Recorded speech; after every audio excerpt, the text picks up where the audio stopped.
ડાંગમાં ભગવાન બિરસા મુંડા રથયાત્રાનું સાંસદની આગેવાનીમાં સ્વાગત કરાયું। નેત્રંગ 4 રસ્તા પર બિરસાની પ્રતિમાને ફૂલહાર કરાયા।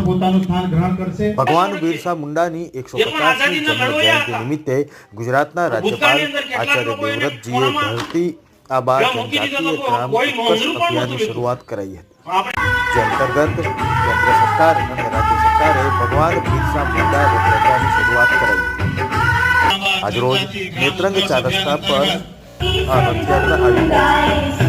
ભરૂચના સાંસદ મનસુખભાઈ વસાવા અને આદિવાસી સમાજના આગેવાનોએ ફૂલહાર પહેરાવીને રથયાત્રાનું સ્વાગત કર્યું।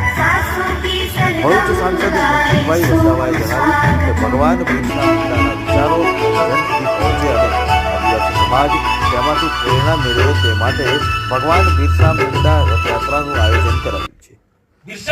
રાજ્ય અને કેન્દ્ર સરકારની વિવિધ કલ્યાણકારી યોજનાઓની માહિતી જન જન સુધી પહોંચાડીને લોકોને જાગૃત કરવાનો પ્રયાસ છે।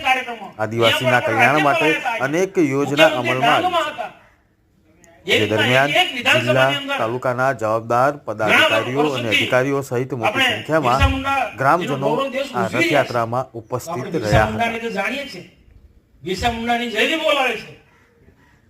ठेर ठेर पत्रिका पण मूकवा માંડી છે, એ બહુ સારી વાત છે। પણ આ કોના કારણે? નરેન્દ્રભાઈ મોદી ને ભાજપ સરકાર અટલ બિહારી વાજપેયીના કારણે આખા દેશને આખા ગુજરાતમાં ઓળખાણ આપી કે બિરસા મુંડા કોણ હતા। તો આપણે પણ સમજવું પડશે કે બિરસા મુંડા કોણ હતા। અર્જુનભાઈ જે વાત કરી